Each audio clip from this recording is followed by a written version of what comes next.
नमस्कार दोस्तों, कैसे आप सब लोग। उम्मीद करता हूं स्वस्थ होंगे, व्यस्त होंगे, जबरदस्त। तो साथियों, बात करेंगे जो 1 सितंबर 2025 को माननीय सर्वोच्च न्यायालय का आदेश आया है इन सर्विस टीचर्स को लेकर के, उसको लेकर के जो टेट की अनिवार्यता लागू कर दी गई है माननीय सर्वोच्च न्यायालय की तरफ से।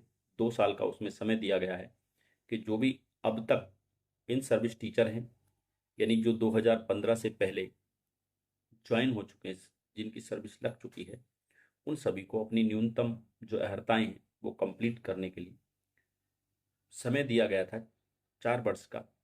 लेकिन कहीं ना कहीं वो अर्हताएं पूरी ना होने की वजह से माननीय सर्वोच्च न्यायालय ने अब कहा है कि जो भी टीचर इन सर्विस हैं उनका टेट होना अनिवार्य है। इसमें केवल ऐसे शिक्षक साथियों को छूट दी गई है जिनकी सर्विस में 5 वर्ष का समय बचा है, उनको इससे छूट दी गई है। लेकिन प्रमोशन के लिए उनको भी टेट अनिवार्य रूप से करना। बाकी 5 साल से ज़्यादा जिन लोगों की सर्विस बची है वो सभी इस फैसले की जद में हैं और कहीं ना कहीं वो इस चीज़ को लेकर के परेशान हैं, चिंतित हैं। उसी को लेकर के अपडेट है कि आखिर किस प्रकार से प्राइमरी टीचर्स को टेट से छूट मिल सकती है। यानी ऐसे टीचर्स जो आरटीई एक्ट आने के बाद, सॉरी, आरटीई एक्ट आने से पहले सर्विस में आ गए हैं, उनको आखिर किस प्रकार टेट से छूट मिल सकती है, इस पर इस वीडियो के माध्यम से बात करेंगे। आखिर क्या वो रास्ता है जिससे किसी भी शिक्षक की नौकरी नहीं जाएगी, उस पर इस वीडियो के माध्यम से चर्चा करेंगे। उन सभी शिक्षक साथियों के लिए वीडियो महत्वपूर्ण रहेगा जो कहीं ना कहीं इस फैसले से प्रभावित हैं। इसलिए निवेदन करूंगा वीडियो में अंत तक बने रहें और अपने ज़्यादा से ज़्यादा साथियों तक इस वीडियो शेयर जरूर करें। सर्वप्रथम आप सभी का स्वागत है आपके अपने चैनल गेट सॉल्यूशन में। और साथ ही उन सभी साथियों से निवेदन है जो चैनल पर पहली बार विजिट कर रहे हैं या कहीं ना कहीं विजिट लगातार कर रहे हैं लेकिन चैनल को अभी तक सब्सक्राइब नहीं किए हुए हैं, तो आज अभी के अभी इस चैनल को सब्सक्राइब कर लें। बेल आइकन को हिट करना बिल्कुल ना भूलें ताकि शिक्षा जगत से जुड़ी छोटी बड़ी जो भी हमारे द्वारा अपडेट दी जाए वो आप तक सहजता से पहुंच सके। तो साथियों, शुरू करते हैं। जैसा कि माननीय सर्वोच्च न्यायालय के आदेश के आने के बाद अगर उत्तर प्रदेश की बात करें तो 2 लाख से ज़्यादा ऐसे शिक्षक हैं जो इस फैसले की जद में हैं और जिनको अपनी सर्विस को बचाने का डर लग रहा है कि उनकी सर्विस कहीं चली ना जाए। अगर हम उत्तराखंड की बात करें तो 15,000 से ज़्यादा ऐसे शिक्षक हैं जहां जो अपनी नौकरी को बचाने के लिए चिंतित हैं। अगर हम बाकी अगर राज्यों की बात करें तो अलग अलग राज्यों में ये संख्या अलग अलग हो सकती है। लेकिन अगर हम ओवरऑल पूरे भारत देश की बात करें, पूरे देश की बात करें, तो 10 लाख से ज़्यादा ऐसे शिक्षक हैं जो टेट की अनिवार्यता वाले आदेश की जद में हैं और अगर वो 2 साल के अंदर टीईटी क्वालिफाई नहीं करते हैं तो ये मान के चले कि उनकी नौकरी जाना तय है।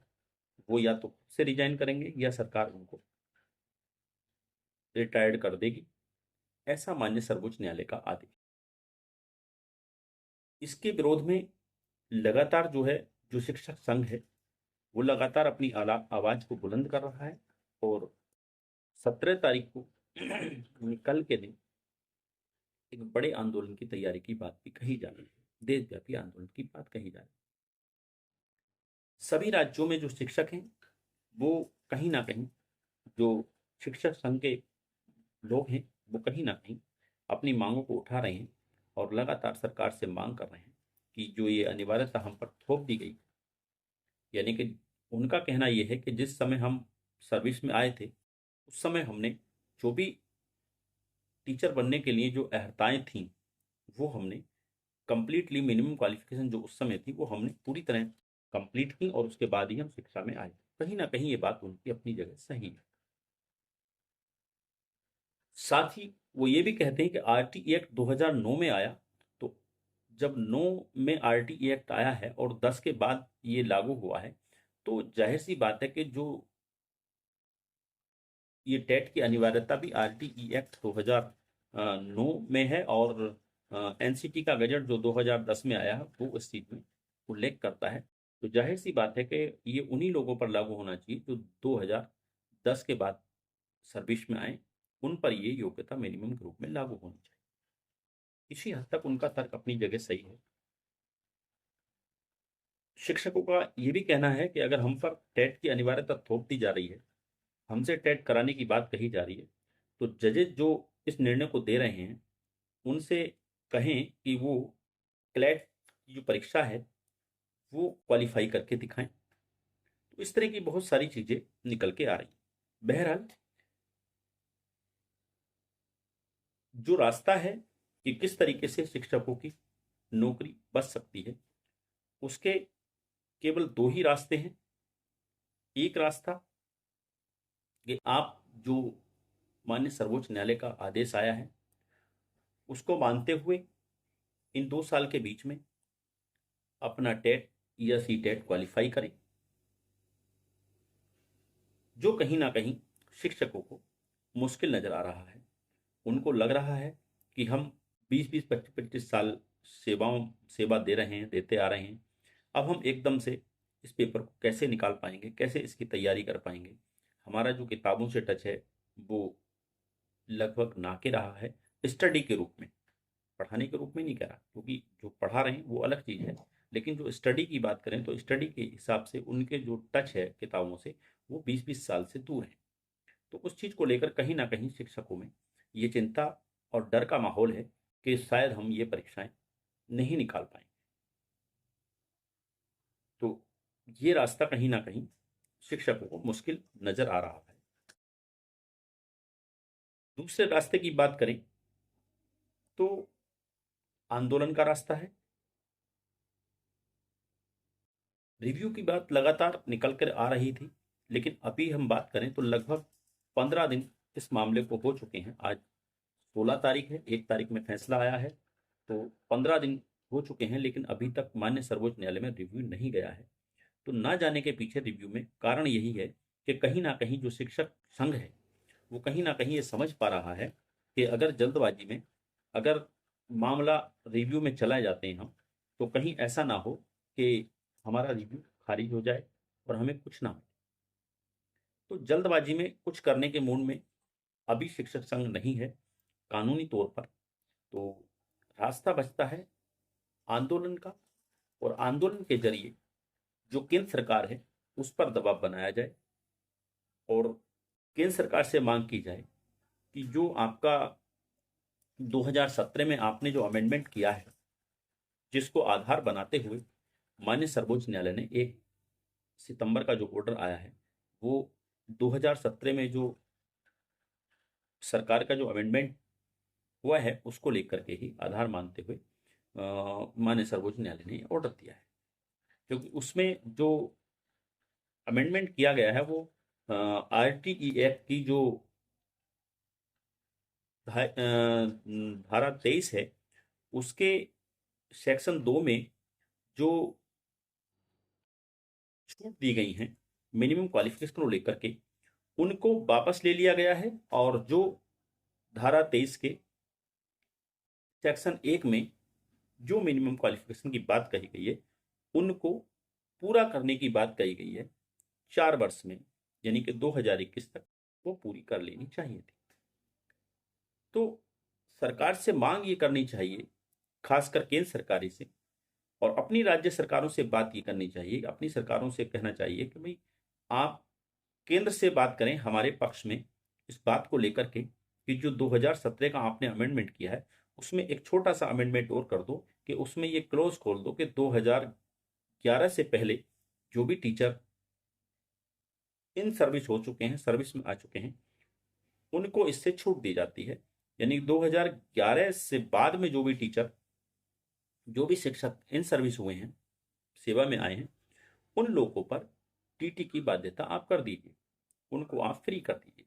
अगर ये इतना सा अमेंडमेंट अगर मान्य केंद्र सरकार के द्वारा अगर हो जाता है 2017 वाले जो लेटेस्ट गजट है उसमें, तो उसके बिहाफ पर जो है माननीय सर्वोच्च न्यायालय में ये फैसला पलट सकता है। माननीय सर्वोच्च न्यायालय इस फैसले को इसमें जो है क्लैरिफिकेशन कर देगी, इसको जो है इसमें जो फैसला बदलने के पूरे पूरे चांस बन जाते हैं।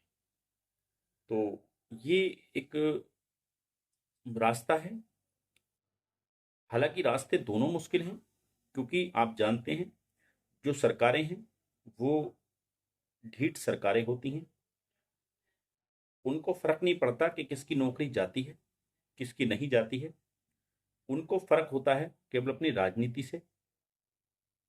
जिन राज्यों में चुनाव हैं वो इस समय जो है आप लोगों के पक्ष की बात करेंगे कि हम शिक्षकों के साथ हैं, हम शिक्षकों के लिए ये करेंगे, हम शिक्षकों के लिए ये वो करेंगे। लेकिन उनकी बात पर भरोसा कर पाना अपने आप में अपने आप को एक धोखा जैसा देने वाली बात है। लेकिन फिर भी आपका जो है अधिकार बनता है आंदोलन करने का, अपनी बातों को रखने का। और मैं तो कहूंगा दोनों रास्तों पर काम किया जाए। सरकार से लगातार ये मांग भी की जाए कि भाई आप जो है इस बाध्यता को खत्म कीजिए, और बाकी जो है जो जो पहले रास्ता मैंने बताया आपको टीईटी या सीटेट क्वालिफाई करने का, तो उस रास्ते पर भी आपको चलना चाहिए। क्योंकि सरकारों के भरोसे बैठे रहना किसी हद तक मैं नहीं समझता समझदारी का सौदा होगा। माननीय सर्वोच्च न्यायालय में रिव्यू तभी पलट सकता है जब 2017 का जो गजट है जिसमें अमेंडमेंट किया गया है धारा 23 की, धारा 2 से धारा 23 की जो सेक्शन 2 है उससे जो छूटें मिली हैं उसको वापस लिया गया है। जब तक वहां पर संशोधन नहीं किया जाता, अमेंडमेंट नहीं किया जाता, तब तक जो है आप ये समझिए माननीय सर्वोच्च न्यायालय में इस निर्णय को पलटना या बदलना या इसमें कुछ छूट लेना या कुछ वहां से रिलीफ मिलने की आप उम्मीद ना रखें। तो साथियों, अगर आप कहीं ना कहीं सरकार पर यह दबाव बनाने में सफल हो जाते हैं और सरकार से अमेंडमेंट करा लेते हैं, तो फिर किसी भी शिक्षक की नौकरी नहीं जाएगी। उसको उन सबको जो है टेट से छूट मिल जाएगी जो 2010-11 से पहले इन सर्विस हो चुके हैं। तो दोनों ही रास्तों पर चलने के लिए आपको हमारी तरफ से शुभकामनाएं। बाकी इससे संबंधित आगे जो भी कोई अपडेट होगी उसको लेकर के फिर आपके बीच उपस्थित रहूंगा। तब तक के लिए साथियों, नमस्कार, धन्यवाद। आपका दिन बहुत शुभ।